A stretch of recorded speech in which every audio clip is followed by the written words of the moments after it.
Johannes Gutenberg 15-ാം നൂറ്റാണ്ടിൽ അച്ചടിയന്ത്രം കണ്ടുപിടിച്ചു. ഈ കണ്ടുപിടിത്തം ലോകചരിത്രത്തെ മാറ്റിമറിച്ചു. അദ്ദേഹം ജർമ്മനിയിലെ മെയിൻസ് നഗരത്തിൽ ജനിച്ചു. ഗുട്ടൻബർഗിന്റെ അച്ചടിയന്ത്രം ലോഹ അക്ഷരങ്ങൾ ഉപയോഗിച്ചിരുന്നു. ഇത് പുസ്തകങ്ങളുടെ പ്രൊഡക്ഷൻ വേഗത്തിലാക്കി. മുമ്പ് പുസ്തകങ്ങൾ കൈകൊണ്ടെഴുതിയിരുന്നു. ഇത് വളരെയധികം സമയവും ശ്രമവും ആവശ്യമായ ഒരു പ്രക്രിയയായിരുന്നു. ഗുട്ടൻബർഗിന്റെ യന്ത്രം വിലകുറഞ്ഞ പുസ്തകങ്ങൾ ഉണ്ടാക്കാൻ സഹായിച്ചു. 1455-ൽ അദ്ദേഹം ആദ്യമായി ബൈബിൾ അച്ചടിച്ചു. ഇത് ഗുട്ടൻബർഗ് ബൈബിൾ എന്നറിയപ്പെടുന്നു. ഈ ബൈബിൾ ലാറ്റിൻ ഭാഷയിലായിരുന്നു. ഗുട്ടൻബർഗിന്റെ കണ്ടുപിടിത്തം വിജ്ഞാനത്തിന്റെ പ്രചാരണത്തിന് വഴിതെളിച്ചു. ഇത് യൂറോപ്പിലെ നവോത്ഥാനത്തിന് കാരണമായി.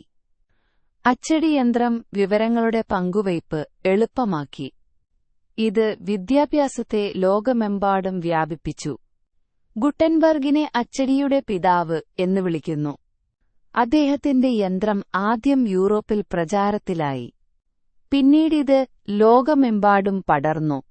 ഗുട്ടൻബർഗിന് തന്റെ കണ്ടുപിടുത്തത്തിൽ നിന്ന് വലിയ ലാഭം ലഭിച്ചില്ല. അദ്ദേഹം സാമ്പത്തിക പ്രശ്നങ്ങൾ നേരിട്ടു. പിന്നീട് മറ്റുള്ളവർ അച്ചടിയന്ത്രം മെച്ചപ്പെടുത്തി.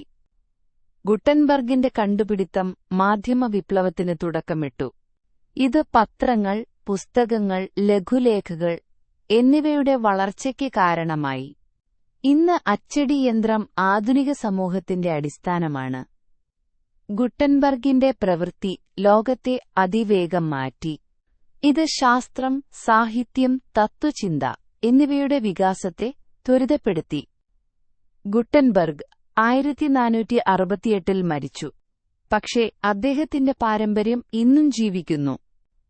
ലോകത്തിലെ ഏറ്റവും പ്രധാനപ്പെട്ട കണ്ടുപിടുത്തങ്ങളിലൊന്നാണ് ഗുട്ടൻബർഗിന്റെ അച്ചടിയന്ത്രം.